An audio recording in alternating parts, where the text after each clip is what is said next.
Hi everyone, my name is Hafiz Kadir. You can call me Riz. I'm a member of Recruitment Consulting and Staffing Association of Australia and New Zealand, RCSA, a fellow member of I Institute of Managers and Leaders, IML, and certified member of RECPHR. Also, I'm a management consultant and artificial intelligence business strategist. Today, I have the honor to have two respectable guests, RCSA CEO Charles Cameron and RCSA President Nina Mapson with me on Zoom. Welcome and thank you very much, Charles and Nina, for joining me this morning. I'm very appreciative of that. You're welcome, Riz. Good to be with you, mate. Yes, thank you for having us. Thanks very much. I'm very delighted to have two experts joining me in the conversation today. And with permission from Charles and Nina, I would like to provide some information on Charles and Nina's career highlights and also about their role at the RCSA. I will start off with Charles. Charles Cameron is the Chief Executive CEO of RCSA and the peak industry body for recruitment, staffing, and workforce solutions across Australia and New Zealand, and also holds the position of Vice President of the World Employment Confederation, which is headquartered in Brussels, and represents the world's largest HR services providers and federations operating across 50 countries. With qualifications in economics and labor law, Charles is an expert in contemporary working arrangements with the passion for ensuring Australia and New Zealand achieve the right balance between workplace and workforce adaptation, protection and opportunity. Now for regarding Nina Mapson. Hope I have pronounced correctly, Nina. Nina Mapson is the managing director of Beaumont People, a specialized recruitment business that truly believes in placing people first. She is also president of the RCSA and she is chair of the development committee for the North Foundation, a charity which supports innovation in health, research, and patient care. Nina has extensive leadership experience. Also, Nina helps business leaders with their people problems and delights in bringing talented people together to drive value, build vision, and realize opportunities. As a non-executive director and managing director, Nina understands the challenges and complexities of driving growth and ensuring a customer-first approach in large, diverse businesses that have multiple service lines. Nina has an MA Honours, is a fellow for the RCSA, and is a graduate of the Australian Institute of Company Directors. Okay, before we begin our discussion today on the topic future recruiters and the recruitment of future hybrid workforce, let's begin with a small request first to Charles and then to Nina. Beginning, Charles, can you please tell us briefly a little bit about yourself, your role as a Vice President of the World Employment Confederation, and your aspirations regarding RCSA's future? Yeah, well, look, my role as Vice President of the World Employment Confederation is really to try and get unity across all jurisdictions, all nations, when it comes to the value that recruitment, staffing and workforce solution firms bring to individuals, to communities and to economies. The Federation or Confederation has existed for over 50 years and look, with 50 federations working hand in hand, we really improve the capability of those federations to gather data, to really provide insights into the way in which we do work and the way in which we should work to make sure that we're protecting candidates, protecting business, and really providing opportunity. So that vice presidential role really is a next step from the role I had, which was to lead the federations. And look, I'm very excited about it. It's a great time, especially with COVID-19, which has in many ways actually brought us closer together, I think, globally, rather than push us apart. So in so many ways, we're already experiencing how it is that workforce adaptation, responding in a short amount of time to big pressures. It really highlights how staffing firms can actually educate broader business on how to do good work and how to look after their people. Yes, we're at a time where there's a lot of, I guess, focus upon the way in which we should work and what are good jobs. And unfortunately, ideological positions quite often come into play there. So I'm very keen to make sure that we focus upon the data, the research, and really try and bring a future-focused approach to really leading in the world of work. And that also extends to my role within RCSA and the CEO. Very simply, the RCSA has 5 really key ways in which we deliver value to members into the industry. We promote and protect the industry. We create pathways to professionalism. We also enable business. We provide networking and celebration. And of course, we're increasingly working with commercial partners, something I know is quite dear to your heart, especially technology providers around the way in which we can equip individuals as workers and business to be more efficient. And to focus on the things that really matter, which is getting inside the minds of candidates and empowering them. So, yeah, it's quite an exciting 2 roles for me, and I love the way they work together. Thanks very much, Charles, for sharing that with us. A similar but not the same question to you, Nina. Can you please tell us briefly a little bit about yourself, your role at Beaumont People, and the picture of futuristic RCSA in your mind?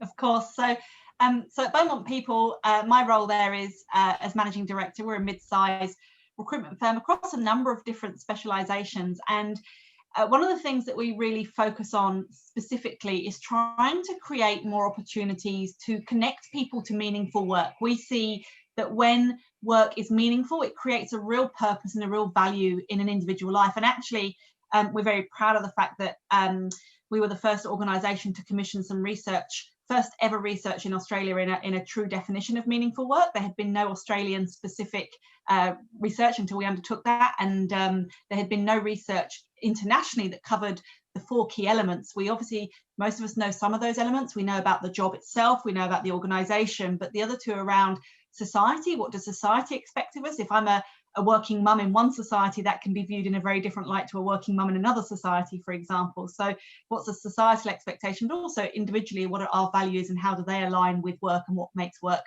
meaningful? So everything we do at Beaumont is around that connection to meaningful work. And that's what aligns so beautifully with the RCSA and what Charles was just saying, and why I've been involved in the RCSA for such a long time, coming on over 10 years in terms of my total involvement at the RCSA.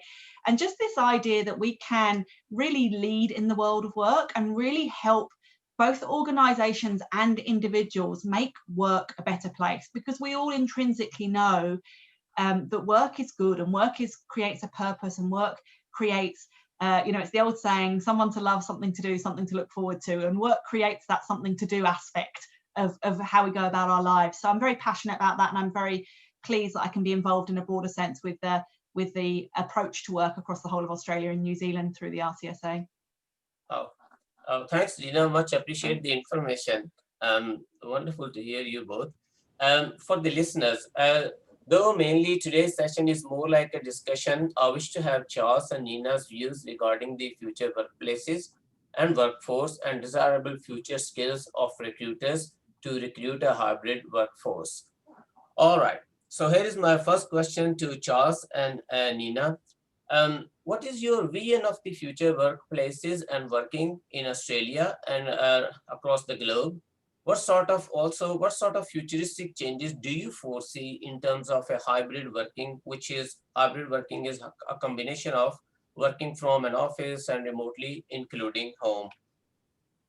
So it's a great question, Riz. And look, I think during lockdown, especially being in Melbourne, you tend to maybe, I over-focus on how things might change. I know we will spend more time working from home, and we might find that there is more work being completed from local hubs, which makes a lot of sense. So in many ways, of course, we've just really brought on that change a little bit more quickly. I personally believe that within 3 years, we'll certainly see 80% of workers working back in the workplace. I don't necessarily subscribe to this notion that we're going to see 80% working from home. I think to that point, within 3 years, 80% will be working back, but they'll probably be doing somewhere around 3 to 4 days per week, and there'll be more, I guess, flexibility around when we work and how we work. So I think in many ways, trust is the factor that we've been forced to acknowledge in this evolution of work. And no doubt Nina's seen the same thing, still working from home when she could be back in the office. And I think in many ways, we've almost broken the nexus between the old way of working, the way in which our parents worked, and the way society almost implied that you should work, and what is actually practical. So from my point of view, yes, it will be a hybrid, but I don't necessarily believe that we're going to see huge amounts of people working primarily from home. I think in the recruitment, staffing and workforce solutions industry, like a number of other industries, we're very focused on human connection, and we gain a lot of energy from working with each other. But at that same time, I think when it comes to technology, again, within recruitment and staffing, we're seeing technology picking up a lot of those functions that were quite administrative, quite process-based. And again, that's been a rapid development. It's really boosted that as well. What I fear a little bit, though, is with a daughter who's just recently completed VCE, which is year 12. I think it used to be called matriculation back in the day. I stop and I now think, what will she be doing? What will be the pathways for her to get into work? So I do worry a little bit that with technology overtaking some of the administrative process entry-level jobs, that the pathways into professions and other forms of work will be limited. So that's probably the part that I'm still grappling with. I'm sure we'll find a way, but we're going to have to be more accommodating of the fact that there's a big leap from school training into the working environment.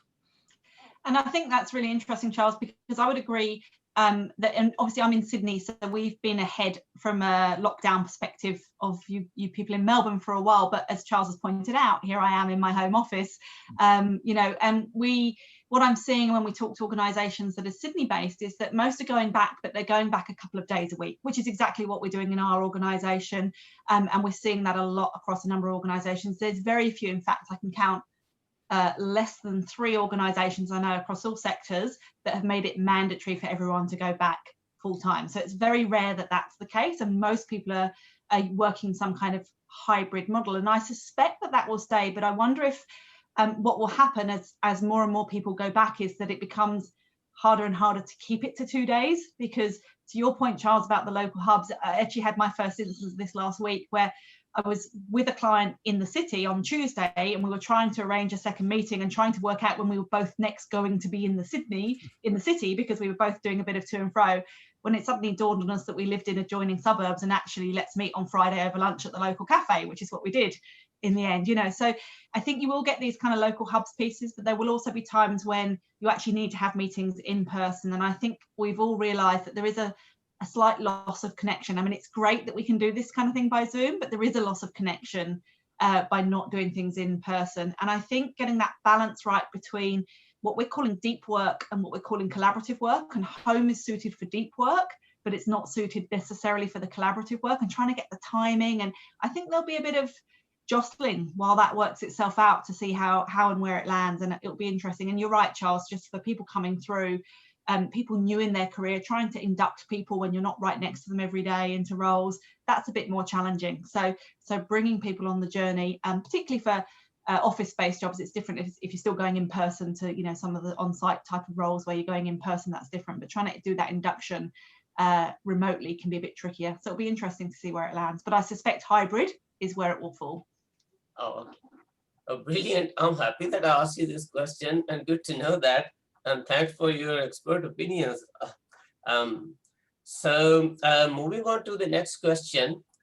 With the higher influx of AI, artificial intelligence, we are entering into an era where AI-enabled virtual assistants, VAs, robots, and digital workforce will be employed alongside human beings, known as hybrid workforce in a workplace. Do you believe hybrid workforce is the future of the workforce also? Are we ready for that? Wow. I'm not an expert on artificial intelligence. I'm not an expert on intelligence. It's interesting because, again, I'm going to go back to the way in which my 13-year-old son learns and my 18-year-old daughter has learned. And yes, they certainly are far more comfortable with technology. They don't look necessarily to the human for the guidance as we might have. I do think there's an innate desire to engage with people and trust levels. Again, are they high or are they not high? I think there's a lot of work still to be done. And only this last week, I was contemplating attending a CEDA conference, the Centre for Economic Development Australia conference, around the development of ethics and many of the ethical issues that go to programming and to the development of technology and the responsibility of technology. So I think there'll be a slow march toward, maybe march is too wrong, a slow walk towards artificial intelligence. But I do think that we're going to see artificial intelligence really confront people as it really becomes artificial intelligence. Many people I speak to really say there is no real artificial intelligence. I mean, chatbots are not really artificial intelligence. I'm sure that will change, and I'm probably showing my naivety, but I do think that there is a lot to be played out, and it will only take one or two examples of artificial intelligence gone wrong for people to go back and look to what they want, what they know. An example of that is, interestingly, during the COVID pandemic, we've had a huge number of organisations and people looking to come to the industry association. We've never been busier looking for people to provide people support and understanding and empathy and intuition and grounding and a point of reference. I'm not sure how you replicate that, certainly not in my lifetime. So yes, there's going to be a hybrid, but again, a bit similar to my answer around everybody working from home. I don't think we're going to see it as rapidly take off as what we might otherwise. And I for one, am very interested in understanding not just what technology and artificial intelligence can do, but what it should do, and what are the values that we're going to place around it. So call me a little bit of a skeptic. I'd like to think I'm a bit more of a realist, but I might also be showing my bias for working with people. So yeah, I'm not sure I've answered your question, but I think there's a lot more water to flow under this bridge. I might add to that, Charles, because I think for me, the challenge is, if you think about, I was thinking about, do we have AI already? And you called out chatbots, for example. And I think I heard that Accenture used the term narrow AI for what we have already, which is just, a technology that is basically a one-trick pony. So it might be a digital assistant or a chatbot or whatever it might be. Weather apps apparently are an example. I didn't know that until I looked into it, but weather apps are an example of narrow AI. And I think we're away from having the large-scale complex AI that can genuinely replace some of the human thinking skills and some of the judgments and some of the analytical kind of pieces beyond data analysts that we need. So I think there will be will it be hybrid in that regard? It already is. We are already absolutely, if you think of narrow AI, hybrid. We just don't even think of it as AI. They're just little things that do little tips and tricks. But here's my concern about how much it will really take off is, and we see this in businesses every day, is that when something comes in, when AI comes in, if it's as good as hopefully it will be, with all the bells and whistles that we hear about when we think about sci-fi movies, the two key benefits for an organization are efficiency and scale, as far as I can see it, because it allows you to do things faster and potentially with a broader reach, which is great if that frees up the workers to do the things that the AI can't do. And that's the goal, right? Ultimately. The challenge I think we will have is that whilst that's great in theory, a lot of human beings don't then actually spend the time doing the things that it frees them up to do, because often the things that, you know, that those bloody humans. Yeah. I know. Well, this is it, right? If you think about, you know, if you think about a classic sales organization where it's about relationship building, you know, an AI cannot build a proper relationship. Whilst we have all experienced chatbots, it's not the same as having a relationship with another person, right? But not everybody is comfortable and confident to go out and build relationships with brand new people all the time. That's quite a kind of skill that some people really struggle with. So sometimes freeing up that time for humans to do more of the thing that's actually going to make a difference doesn't mean the more of that thing is going to happen. So that's where I think the rub will be, because I think there's a tension around organizations potentially spending more and more money on technology but not getting any better results because the humans aren't keeping up their end of the bargain, and therefore it's just wasted money on tech that's not actually adding any value. That's where I wonder if that's where I think the rubber will hit the road, in terms of it not being adopted quite as quickly as perhaps we all think it might. Very impressive elaboration. Thanks to both of you. Because you both are experts, so I'm not going to contradict anything, though, because there wasn't anything to contradict. There were different perspectives. So first of all, going back to your discussion, Charles, the three things which you have described in your discussion point of view. Ethical consideration is a really big concern for AI, because the people who create data, they are the people who are working on algorithms. They are the basically ones who create the first algorithm. So whatever they think goes into that one. So it could be biased. So ethical consideration is a big concern. They are trying to actually make it very inclusive so that different communities will participate in preparations of algorithms. Once you create the first algorithms, then the next part is the computer AI, which we say artificial intelligence. Basically now it has got a subset machine learning and then deep learning. So it creates its own algorithm. So suppose if you tell, like it's a human being, suppose if you show me 10 pictures and then try to predict the 11th one to recognize whether it's a picture or not. So it's the same way. So we teach machines that these are the 10 pictures, and can you recognize the 11th whether it's a picture or not? So this is the way artificial intelligence is moving. And because now the programming for that part, when it recognizes the 11th picture, it creates its own algorithms. So basically this development is working so fast, the human never ever be able to match this pace. So machine learning and deep learning, and based on Neuralinks, so it is like Neuralinks is working. So it's basically going at being developed at a really high pace.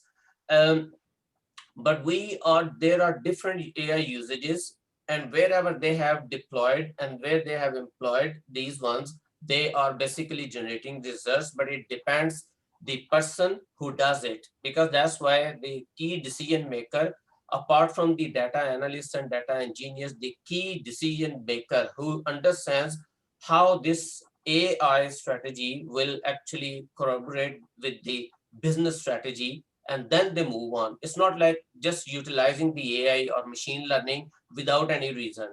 Okay, and secondly, they are actually bringing it down to the medium size. Before it was, they needed a big data, but now they have started to talk about small data, which means like the medium size organization, because if you do not have 10 pictures, you can't predict for the 11th one. So you need data. You can buy data, but still you need to.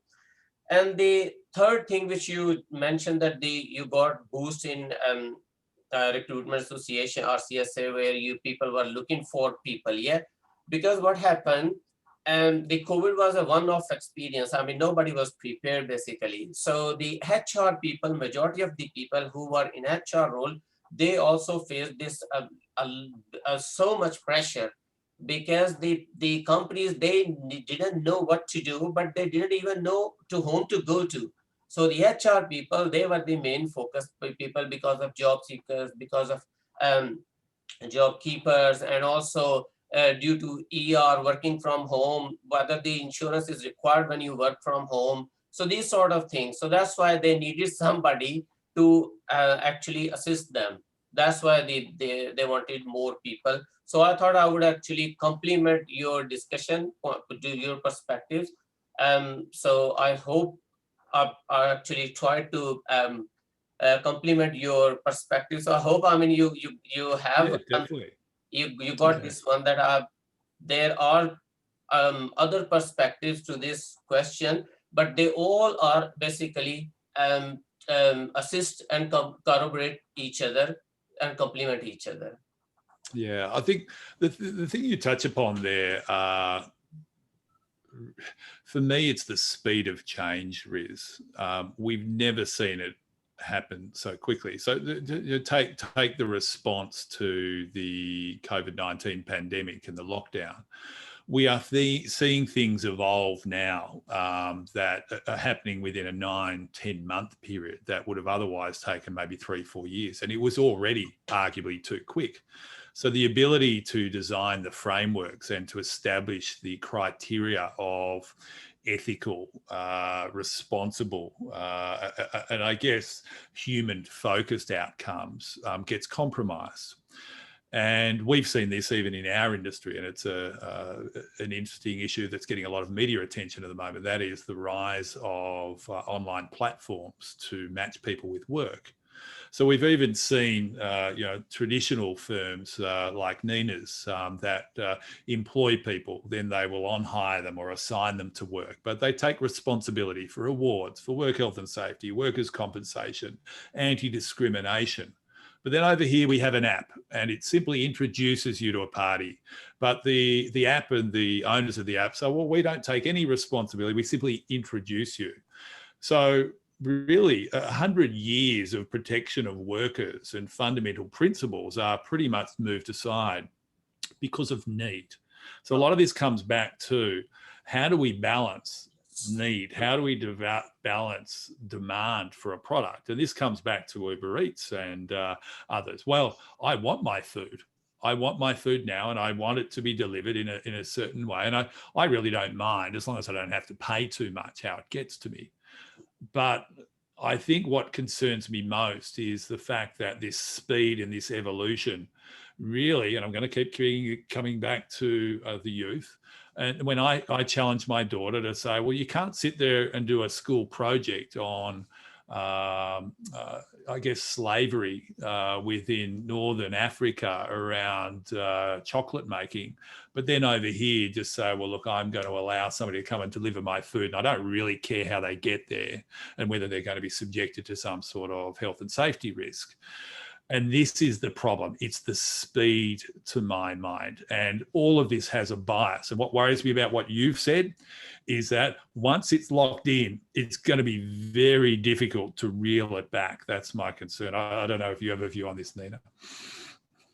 Yeah, I would agree. I mean, it's it's the work version of The Social Dilemma, isn't it? If you've seen that documentary on Netflix, but certainly I was pretty horrified by that. But but that's exactly the point Charles is making, is that once these things are out there, it becomes, and particularly as you say, Riz, the way the algorithms work, and they just get faster and it's only set up once, and then it just works on itself up thereafter, doesn't it? So it becomes very, very difficult to put that genie back in the bottle. But it's potentially a dangerous road in terms of looking after the people and how we manage that, and how we get the balance right between what people want and what will help from an efficiency and a scale perspective, but what will actually also protect workers, and trying to get that balance right is difficult when regulation and the law is one of the slowest things to keep up ever. So well, I think it's broken. The political system, the lawmaking system, and I'm not being critical, but it can't keep up. You almost need an algorithm for lawmaking to keep up with the algorithm. So it's going to be problematic. Yeah. Oh, thank you very much. I mean, I believe the listeners certainly will find it very interesting. But Charles and Nina, I got one point though. I think probably when this question will arise, how to tackle this one, everybody will coming back to you. because you are the expert people. so I think probably you should get ready for that one. Certainly the request will be on your table soon. Well, look, I mean, why did I get into the recruitment, staffing, and workforce solutions industry? Because I saw back in the late 90s, Riz, that this was the future, the evolution. I mean, in many ways, it's some of the issues have been overtaken by technology, even more so than clearly the late 90s. I'm sounding very old here. But I find it fascinating. And again, it goes back to what drives me. It's about getting the balance right. You can't just sit there like the union movement and say, let's keep everything the way it was like in the 80s. That's ridiculous, okay? But then on the other hand, we can't just sit there and say, oh, we can't turn any of this technology back. We've just got to let it go and we've got to work with it. I do believe there is a balance in the middle that talks to this idea of the right balance between flexibility, adaptation, but also responsibility and protecting the most vulnerable, especially those who are not equipped to actually use it to their advantage. That's what drives me every day. And I would just back Charles up on that and say that the key to that is not, and part of the challenge is historically with this is it's not being wedded to an ideology. It's not saying a certain belief or a certain position is right. It's actually saying, how can we make this good for people and good for the economy and good for jobs? And there is an answer in there, but if we get too wedded on one point of view, it becomes very difficult to work together to work out what that is. So we're all about trying to working together to help see what the right path is through that. I agree, Nina. Certainly that's true, and I think probably you both have made a very good point that certainly there should be a balance. I like that Netflix Social Dilemma Nina movie. Yeah, it's a basically small limited series, I think, but it's a good one. Shall we move on to the next question? So in the same context, do you think today's recruiters, internal or external, are equipped with the required skills to hire the future hybrid workforce working in a hybrid working environment? Also, what future skills do you think will be crucial for recruiters in the future to excel in this specialty? Sounds like a good question for Nina to answer here, Riz. I'm happy to go for this one. I'm quite passionate about this one. So the answer is some of them do and some of them don't. And some of them have got quite a long way to go to get there. So I think the key is going to be around those human skills that we talked about. So there's a couple of things that I don't think technology will ever replace in recruitment. And one we've touched on already is the relationship building. And we already know that the thing that makes somebody successful in work is actually their soft skills. It's how well they are able to think, how well they build relationships with other team members, how proactive they are, how understanding they are, how kind of creative they are, different soft skills in different environments, right? But often they're the things that make or break whether somebody is bearing equal technical skills. That's the bit that puts great workers ahead of your average worker, or perhaps is, if they've got terrible soft skills, the reason why some people fail in roles. So same is true for recruiters. If they can build those relationships and they can really understand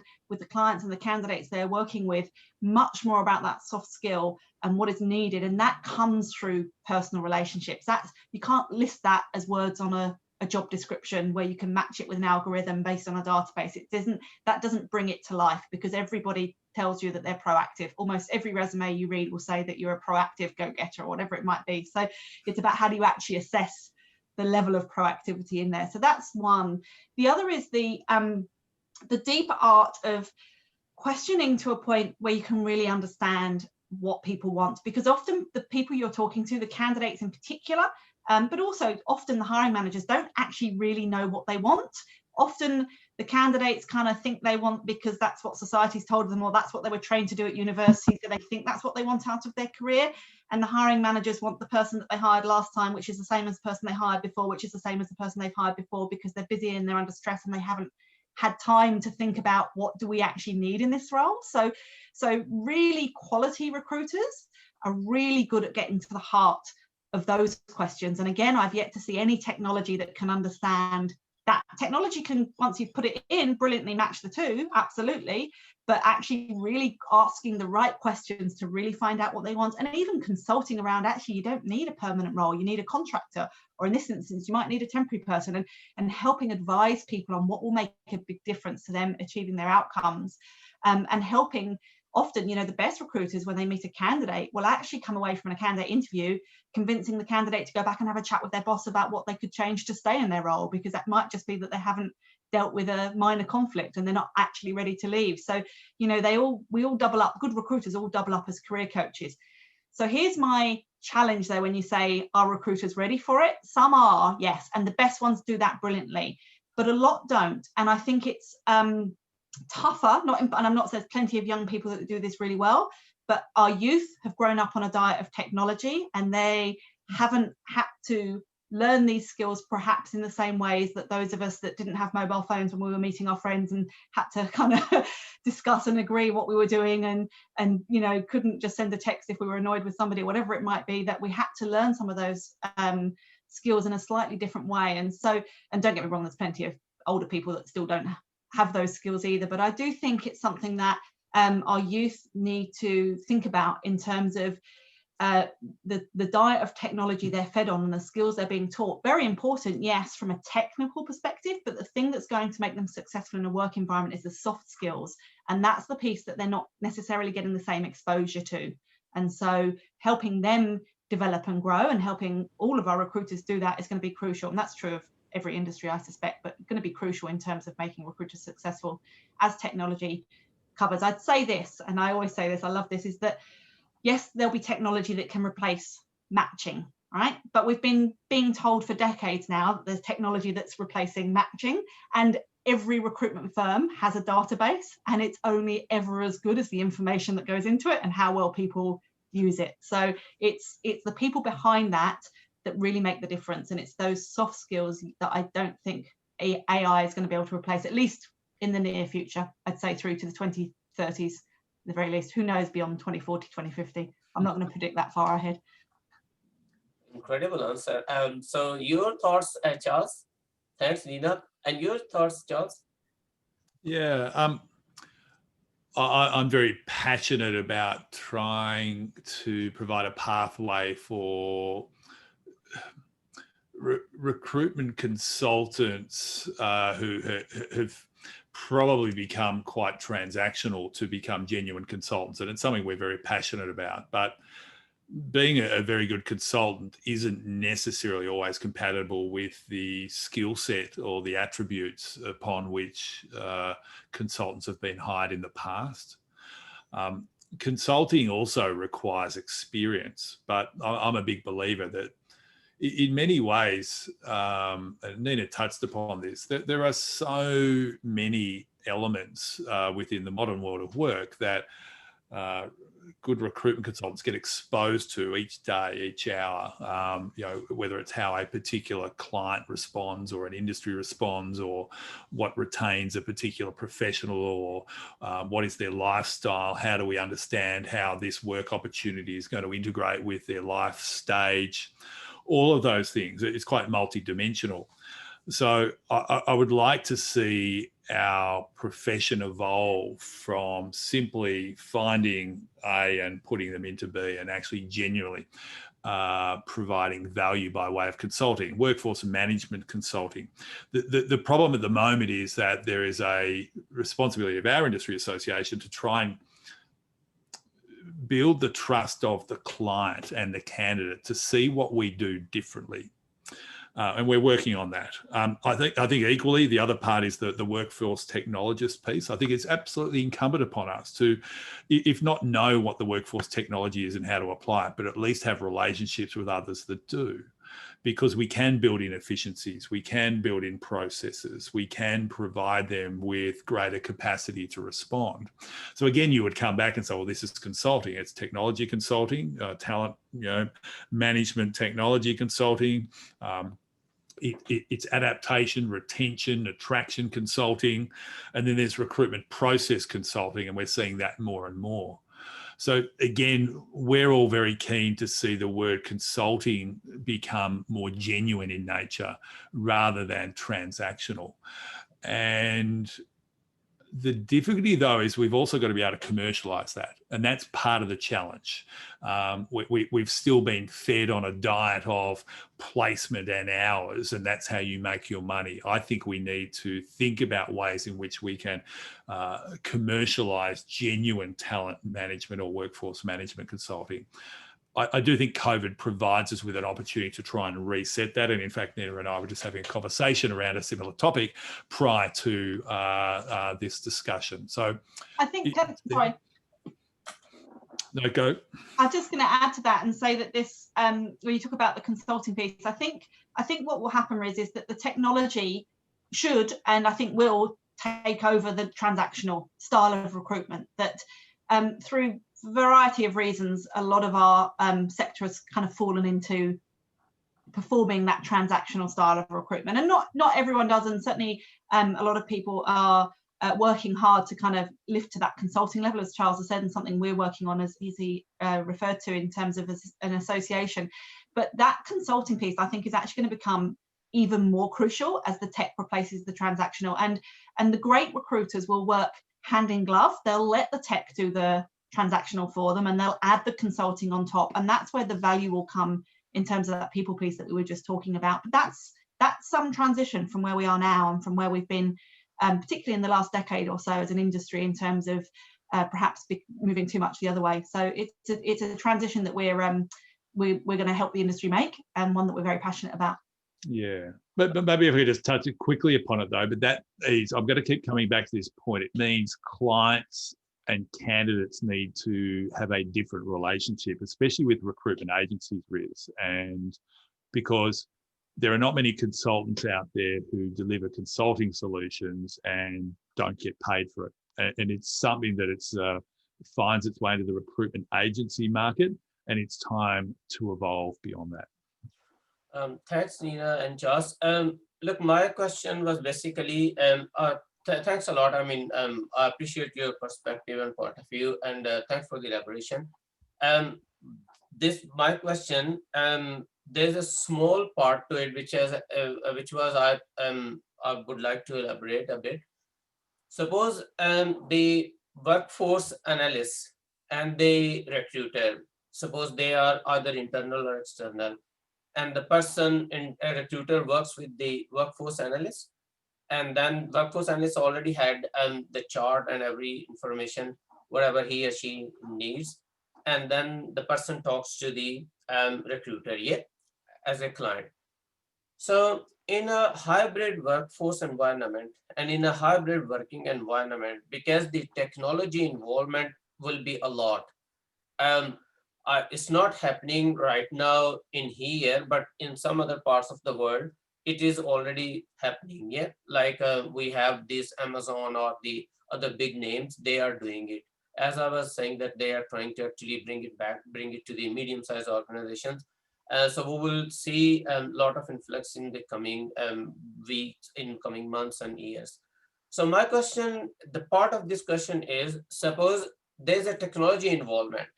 Okay, I understand, and I agree to Nina's point of view that the soft skills are required, which is 100% true. I mean, I believe in that one.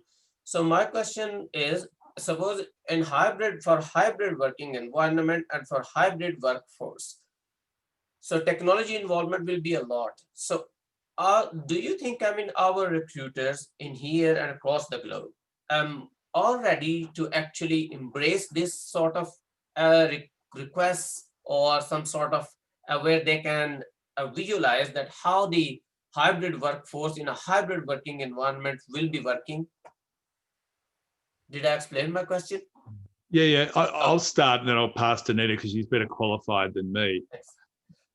Probably my response is that in the last 10 or 11 months in lockdown, where one has been forced to work from home and to work in a hybrid manner, I've not come across any of our 3,000 recruitment brand members who have said, I can't make this work. This is really difficult. So one of the things we know about recruitment and staffing is that they're highly adaptive and responsive. So my view is, and then I can't put survey data to this, I can simply put empirical response, is that they are, and in many ways they have been developing a technology hybrid solution. I think they want to connect with people, but they are moving on. And I'm finding that even just the types of conversations we're having, far more inclusive. And in many ways, they're able to have conversations with clients that they were never able to have as well, which is really beneficial. Nina? Yeah, it's an interesting one, because I agree with Charles around the adaptability and the responsiveness. The other trait that I see across our industry, and you know, never seen it in more abundance than this year, we're a pretty resilient bunch, right? We're pretty good at kind of taking a punch and working out what to do next as a result of it. So, and we've been working with tech and with the threat of tech, if you wanted to see it that way, for a long time. You know, we were all told that LinkedIn was going to be the death of the recruitment industry, and yet the biggest users of LinkedIn are recruiters, right? So, so we kind of understand the concept. I think one of the biggest challenges for us to adapt is actually the sheer volume of tech opportunities that get presented to us, and trying to pick which ones are really going to make a difference and which ones aren't, because you could very quickly bankrupt your business by spending money on every single piece of new tech that came along that was going to transform the recruitment industry if you're not careful. But some of them, but if you're too late, you can't, you know, you don't want to be a late adopter and find out that you've lost your competitive advantage either. So we've all been in that, those of us that run businesses, we've probably been in that game for a while of trying to work out which ones are going to work and which ones aren't. And currently, and even when you talk about organizations like Amazon, you know, currently everything that we experience, they're all sort of bolt-ons. So there's no uniform. One of the challenges is there's no uniform way that all the systems talk to each other. And that's part of the challenge when you're running a business, is that, yeah, there's this bit that does this and this bit that does this and this, but in the background, we're trying to build things to get them to talk to each other, because there's no one size fits all.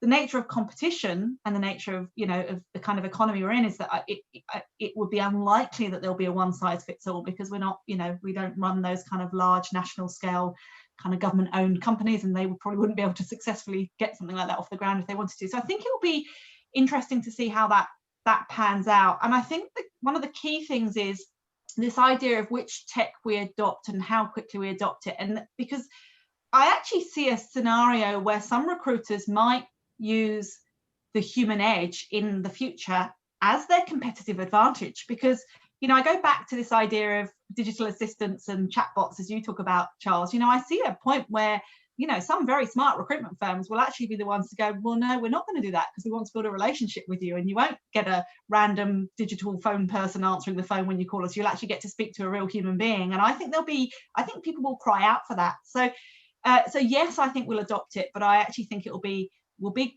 quite responsive in testing things out before just going wholesale adopt everything that comes through. Oh, yes. I think many management professionals and leaders must be interested in listening to your ideas and happy to upscale probably as per the desired future skill set. Thanks, Nina and Charles.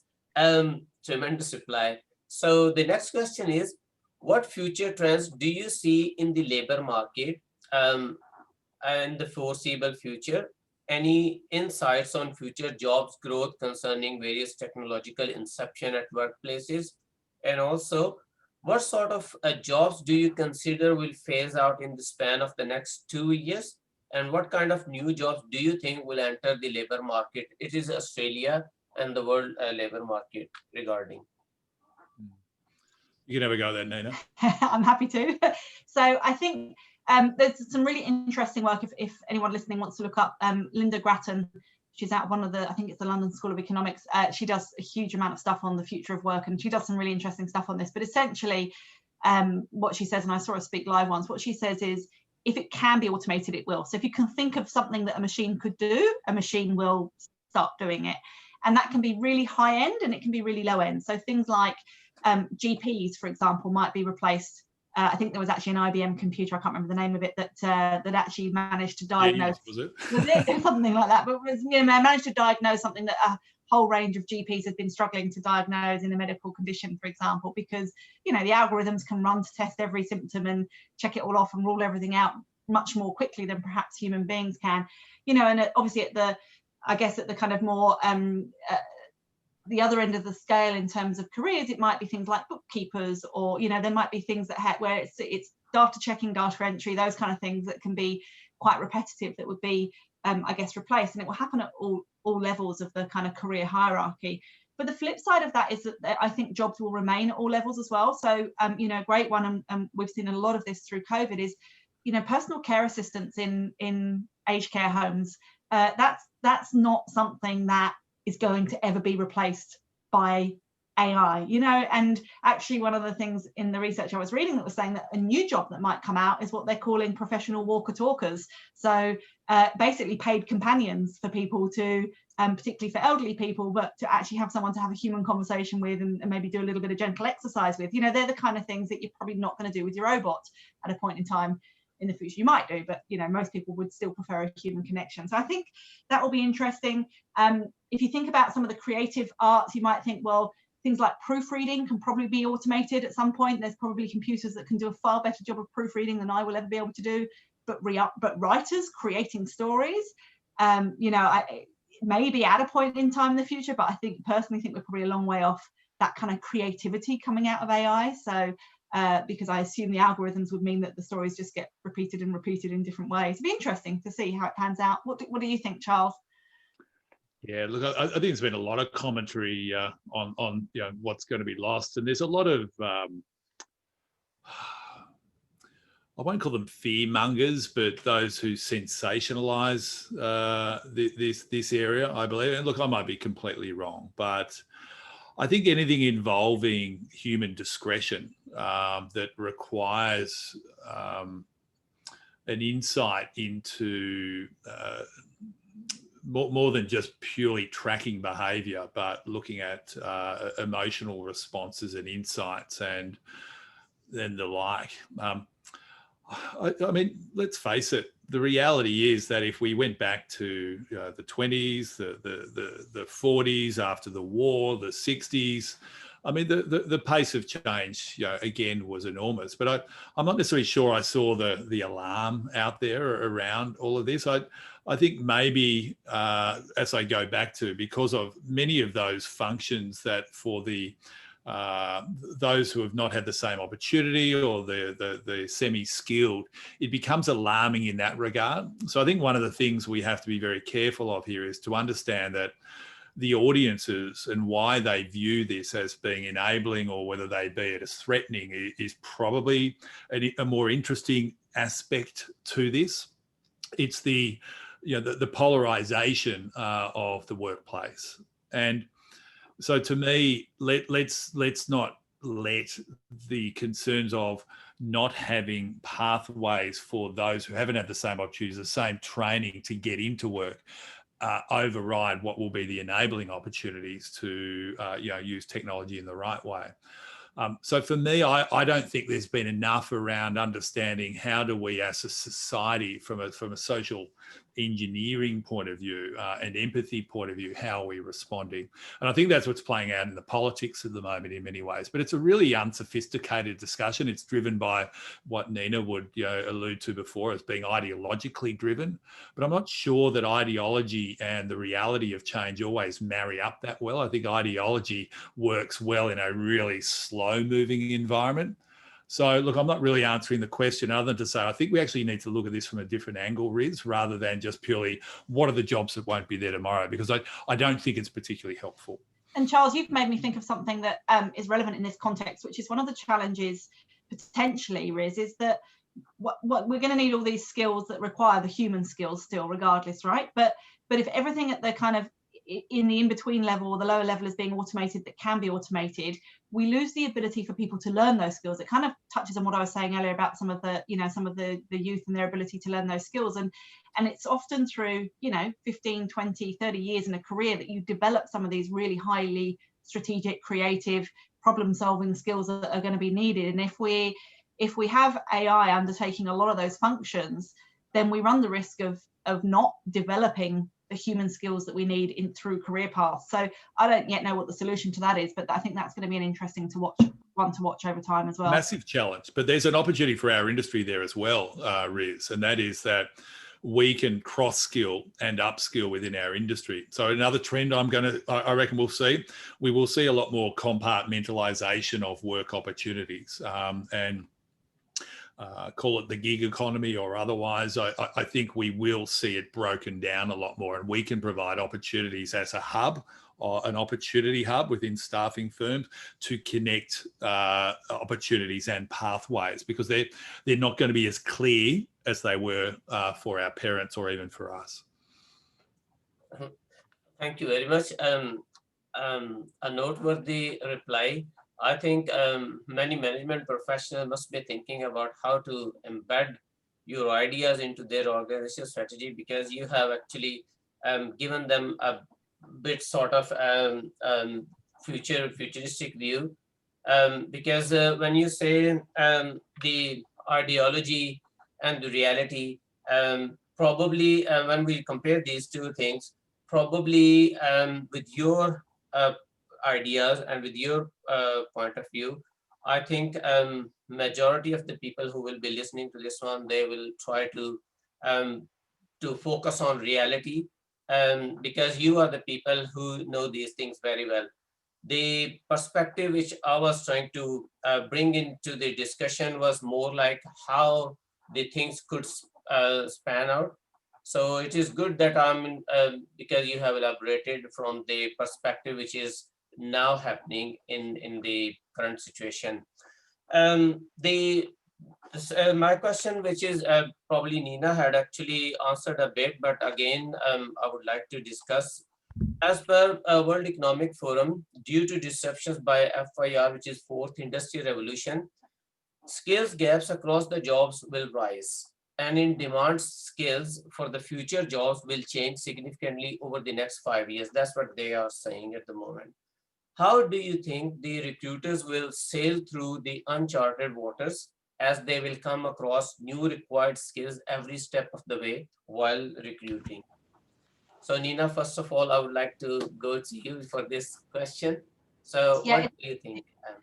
It's interesting. We actually have seen a little bit of this with when things started going digital in the IT space, and everybody needed digital specialists, and nobody even really knew what it was. This was, I'm probably talking 5-10 years ago now, and I just remember basically, if you could find anyone that had digital experience, you could place them very quickly, and everyone's sort of trying to scramble to get their kind of level of knowledge up to speed. And what I would say is I'd come back to the fact that there will always be new skills, and there will be new technical skills, as a result of this, particularly in the tech space, and those that specialize in recruiting in the tech space are going to be the ones that are going to have to stay ahead of the curve from a technical skills perspective as quickly as possible to understand what those new skills are. But often the technical skills are quite relatively easy to measure, not necessarily easy to understand, but they're easy to ascertain whether somebody has them and to what level. There's often a level of complexity or a level of volume, or there's a measure that you can put in place to get some sense of whether the person that you're looking to recruit has the required technical skills. So as long as you can get your own knowledge up to speed pretty quickly and at enough of a level to be able to ascertain that. And then I bring that back to the soft skills. The soft skills are not going to change. They're the ones that make a real difference. So whilst we are going to have to learn how to recruit new technical skills, absolutely, I don't think the soft skills are ever going to change. And I think learning the new technical skills requires time and effort, absolutely. And it requires recruiters to put a lot of proactive energy into making sure they're ahead of the curve. And those that don't are probably going to be the ones that struggle a little bit. But it's not difficult to do if you put the right amount of time and effort and practice into getting there. It's a question of just making sure you're on the right learning pathway to have the level of knowledge you need to recruit in the specialization you're recruiting in. And that's about listening to things like this and attending webinars and going to network events in the industry you recruit in, and really making sure that you've got all the access to all the knowledge you need to keep yourself up to speed in terms of what's coming out in the market in the sector you specialize in. Thanks, Nina. And your thoughts, Charles? It's a great question, and I think one that our industry is particularly well positioned to provide an answer to. I think this cross-skilling is the part that I'm particularly interested in, rather than just upskilling.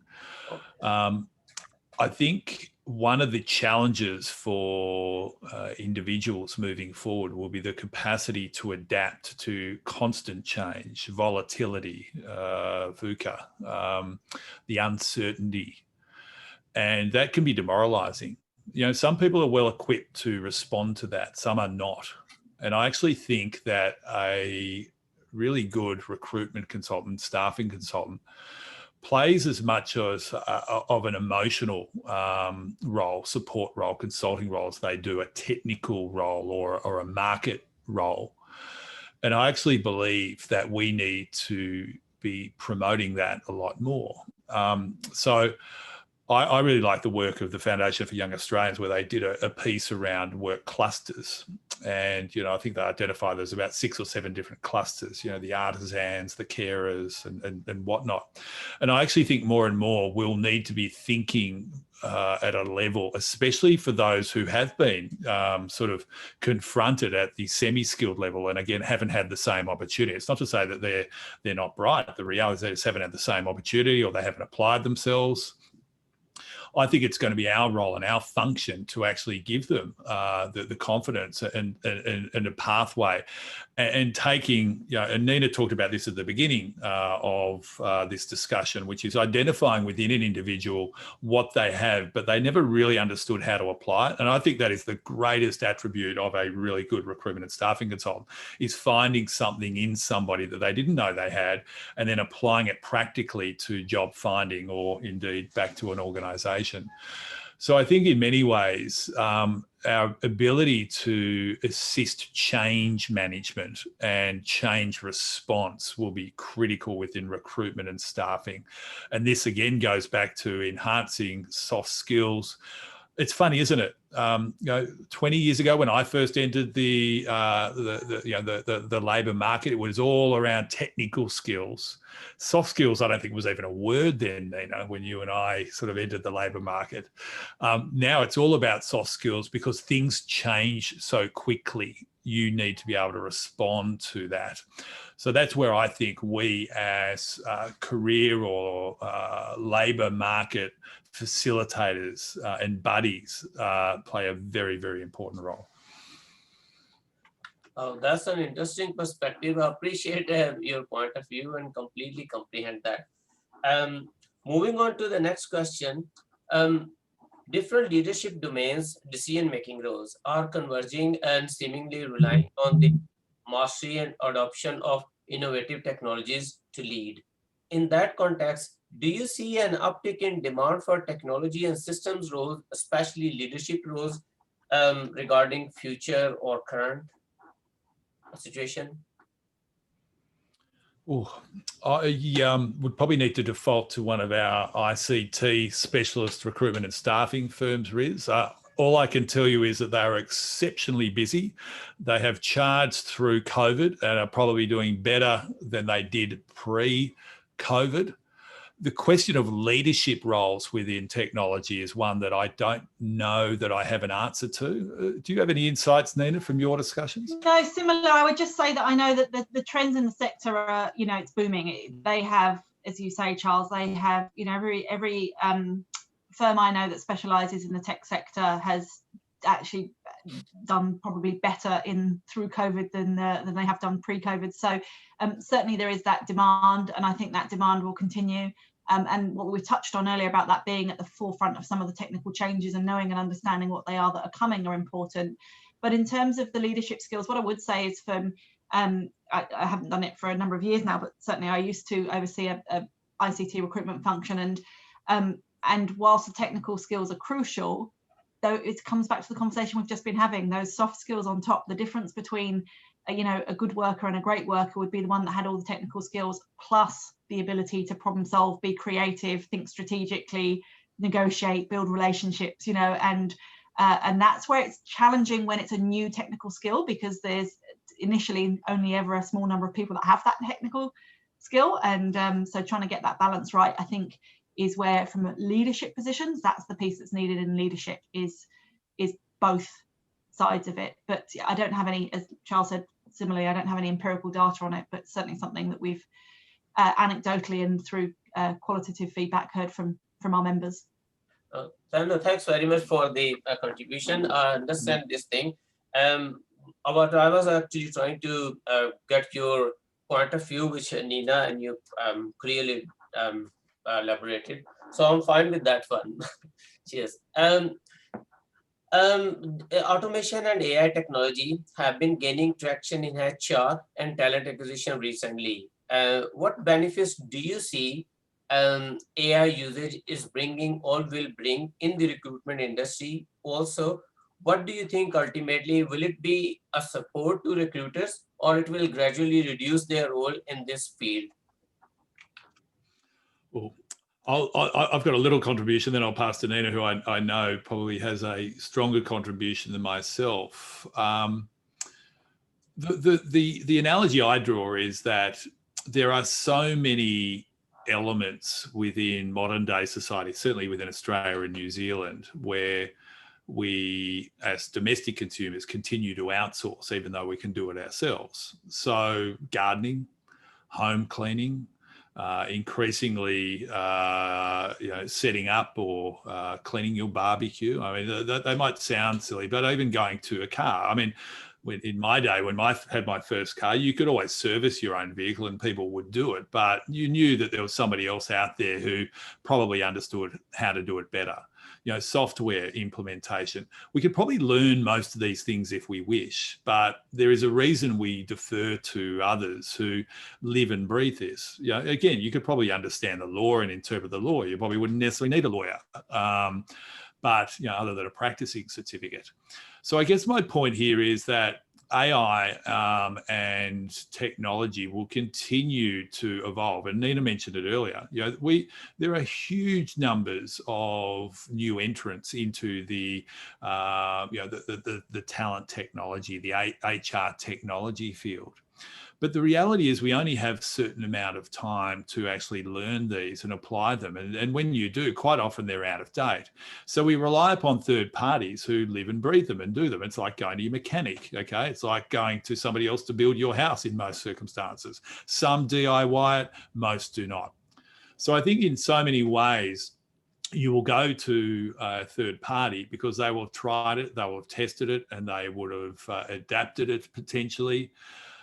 Because there are so many, if not thousands of HR technology providers out there, you simply, unless it's very unique, you simply can't maintain an effective operational knowledge of it. So I don't get worried about it. I actually think it provides more opportunity for, as I call it, that workforce technology consulting piece. And I think we'll see more of that develop into the future. Yeah, it's interesting. I agree with Charles. I think what will happen in the short term, Riz, is I actually think it will shift the business operating models of some recruitment firms, but not all. And then I think it will actually shift again beyond that. So what I'm about to say doesn't mean this is how I think it's going to be forever. AI hits a point and then we all change to this regard. So I'm just going to turn my phone off because I thought I had. But so I think one of the things that will happen is that potentially, similarly to what we've seen with RPO models and people bringing their recruitment functions in-house, which goes through rotation, people RPO in-house to external recruiters and round, right? I think we'll actually have some business models where there are some recruitment firms that do a very good job of picking the right tech and implementing it well and creating a very high transactional, low cost recruitment service that will be appealing to certain commercial organizations, and particularly those organizations that are very led by procurement decision-making, procurement metrics, or where the HR is about the cost savings and the kind of placement ratios rather than perhaps the more qualitative ratios that sometimes get used in HR. So I think that will actually become a business model of some recruitment firms, and they will do that very well. I think in addition to that, you'll get those firms that really go into that kind of high-end human consulting piece that we've been talking about earlier, that will use the tech, yes, to free up their time and to give them efficiency and scale, but will then use their people to really add a level that you can't get beyond it, which is what Charles is talking about in terms of when then people come to the experts rather than, you know, just using the tech. And so I think what will happen is we will see a bit of a fragmentation of the industry, and I suspect we might lose some of the kind of middle players that kind of try and take a bit of a punt both ways, and unless they do that very well and very strategically, they might struggle a little bit. But whether it stays like that over time, I don't know, because I suspect it will be like we see with RPO, in-house, external. I suspect people will go through patterns of trying to work out what's best and shift depending on which measures they feel is most important, based on where their individual organisations are at the time. So, but I think it will change the shape of our industry, yes, but I don't think it will destroy the industry. I'm not worried about that. Wonderful, outstanding. I think RCSA members must be delighted to listen to this. I'm also sure that recruiters across Australia will be pleased to know this as well, and will make it a priority to get ready for the not too distant future. One question which is regarding now IML, RE and RCSA. They are the peak bodies relevant to leadership, HR management and recruitment. Do you think that they should collaborate more often and share insights and undertake some research projects together to serve the business community? If the answer is yes, any suggestions, please? Yeah, we already do, Riz. So we've had a long relationship with ARI, and we recently completed some joint research looking into flexible workers and the benefits of flexible working environments and third-party workforce services and contracting to business within ARI members.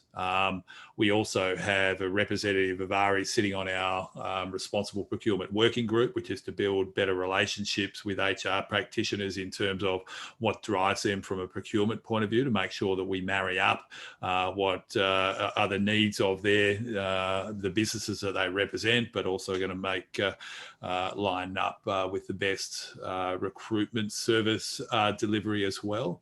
I think there is more we can do there, but yeah, we've been distracted a fair bit, I think, recently, especially given a lot of the political issues that come up in that field. But yeah, certainly it is something that we do a lot of, and I'm sure, Nina, that you do a lot. I know you do a lot in the field where you're working closely with HR practitioners. Yeah, I agree. I mean, it's something that philosophically, Riz, we're very open to, and we, as Charles says, we have done a lot of in the past, and we're always, you know, there are a number of times where we'll make approaches to other organisations, other associations, and we're always welcome to those approaches made to us. And I think, like anything, you know, where it doesn't happen more is actually just a case of time and resources, you know, and competing priorities. So we're all very keen in theory, and we will do as much of it as we can. But you know, as Charles said, particularly this year, there's been a few other issues that have come up. Not least of which has been COVID, where, you know, you do, if you've got kind of you're short on time or resources, you have to double down and work out what's the first priority, which, you know, for us, for the RCSA, is always going to be making sure we're leading for our members first, and then obviously ways we can do that in collaboration with others is something we're always very open to and keen to explore more of. And as Charles says, we have both at an organisational level and personally at an individual level, we've worked with a number of different associations in this kind of area. Amazing, very well balanced argument, and also evidence-based clues to support your point of view, because I'm a member of RCSA, IML and also RE. So it's my wish basically to see all these organizations work together and share the insights. And I'm aware of Charles and RE and RCSA actually is working together. I've seen a few posts on RE's page as well on LinkedIn page, which is wonderful. I was extremely delighted to actually see that, and I congratulated RE CEO Sarah on that one. So I'm extremely pleased to see these sort of collaborations. And as you just said, and Nina said, that probably it looks to me that they with the passage of time, probably there will be more collaboration, and also certainly at the moment it's probably not a very good time where we have plenty of resources because of COVID-19. But I hope in the future that there will be more collaboration, and I will be the one who will be very happy to see that one. Um, as the CEO of RCSA, in that capacity, Charles, and as per your understanding, can you please elaborate at this point on how ready is the overall Australian workforce for the futuristic organizations that will employ a hybrid workforce in a hybrid working environment? It's regarding the overall Australian workforce. I don't know, Riz. It's an interesting question. I think because this came upon us so quickly, I'm not sure anybody's really done a lot of research into it as to how ready they are. I think it would be fair to say the only fair answer would be that there will be certain segments, professions, and industries where they will be more equipped. And you've only got to look at ICT to be an example of where there'd be a lot of home-based working and the capability and software. I mean, there are roles, of course, that just simply won't be able to be completed in a hybrid capacity, especially where they're very physical in nature. So, look, I think we often underestimate how adaptive our Australians are. The only thing I can really say is that I've been really pleasantly surprised at how resilient, how capable, how responsive, and even if I just look here in Melbourne, the very long, tough lockdown we had, and our ability to respond in a compliant and positive manner was overwhelming. So again, look, I'm an optimist. I'm very positive in nature, and I look for the good, and I've seen a lot of good. So I think maybe my answer is we are more capable than what we maybe thought we would have been 12 months ago. So that's promising as well. I do think, though, that after 9 to 12 months of this, we are seeing people realise, gee, it isn't all it's cracked up to be. I think I need to get the balance back the other way. And that's why I don't necessarily think we're going to see 20% of people back in the office and 80% working from home. I do think we're starting to recalibrate now. Thanks, Charles. And also, as the president of RCSA, your thoughts on this, Nina, please. Yeah, it's an interesting one. I think there's a thing, isn't there, about speed of adoption of technology and the fact that individuals are far better at it than businesses who are far better at it than governments, right? So I suspect that we're kind of on that journey where the organizations are catching up. We all, at an individual level, adopt change actually far more readily than we seem to be willing to adopt it in our workplaces sometimes. So we all got iPhones very quickly, and we all use Uber Eats and all of the other bits and pieces, but for some reason get a bit nervous about it when it's in our organizations, but not quite as nervous as the government. So I think we will, and I think we'll continue to adapt. I think to Charles's point, I don't think it will be hybrid. I'm with you entirely, Charles, on this idea that human connection, and people are really realizing what they've lost through not having people working together in an office. I think that's become, if it was shorter in some ways, it might have actually been more likely to end up with everyone working from home. But I think because it's been such a long period of time, people really do realize how much they're missing out on that. I call it the incidental lifeblood of the business, the conversation that you have while you're grabbing a coffee with someone that you wouldn't talk to over Zoom because they don't report directly to you, or the chat in the kitchen in the lunchroom with the receptionist who knows everything that's going on because she sees everyone that's coming and going. And that incidental lifeblood of the business is what we've lost. And I think that's actually crucial culturally, and also to for leaders to addressing problems before they become, taking the little pebble out of the shoe before it becomes a massive blister, because that's sometimes where you can really solve little things before they become big things. So I think that's what we've lost with this way of working, and I think people are craving to get that back, and I think leaders are recognizing that. So yeah, I don't think we're going to everybody at home model anytime soon in the near future. Fantastic, great response. My last question: any other thoughts surrounding future organizations, businesses, and our capacity to recruit and provide a hybrid workforce and transform the organization strategically and culturally, where the innovative technologies will play a significant role in productivity due to high digitalization at workplaces? I'm going to let our president take on this last one. She's far more qualified than me. I don't know about that, but I'm going to throw a challenge out to any of the business builders and landlords out there. I'll tell you what I see, and this is Sydney specific. It might be true for everywhere else, I don't know, but everyone I talk to in Sydney is talking about what on earth will they do with their offices going forward, because everybody knows they don't want to necessarily be in full-time, but they also aren't ready to give up and have people work from home full-time. Do we share with other people? Do we do kind of timeshare arrangements? Do we downsize the space and make people hot desk? And and I think most people have experienced some sort of failure at the hot desking experiment in previous years. So what's the best way forward? And I think there's a room for some sort of AI tech induced improvement in the landlord's office space dilemma that is Sydney, in the Sydney market in particular, to solve that problem, because nobody quite knows what the answer is, and everybody's challenge is that nobody quite knows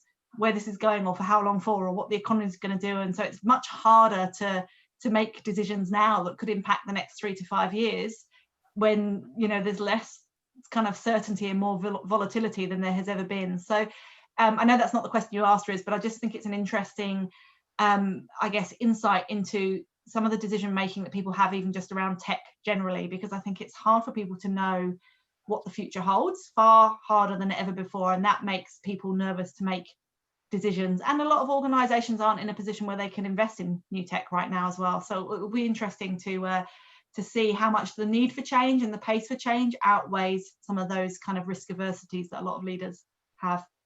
Charles? Look, I'm running with you on this, Nina. I think we need to let it settle. I think it's been a very interesting, almost experiment. I think we will have changed forever. I just don't think the level of change will be as great as what we necessarily think it will be. My question is, where are we going to be in 2.5 years' time? And I genuinely feel that, yes, it is moved forward quicker, no question. But I still feel that we will be capable of blending the two quite well. So yeah, look, again,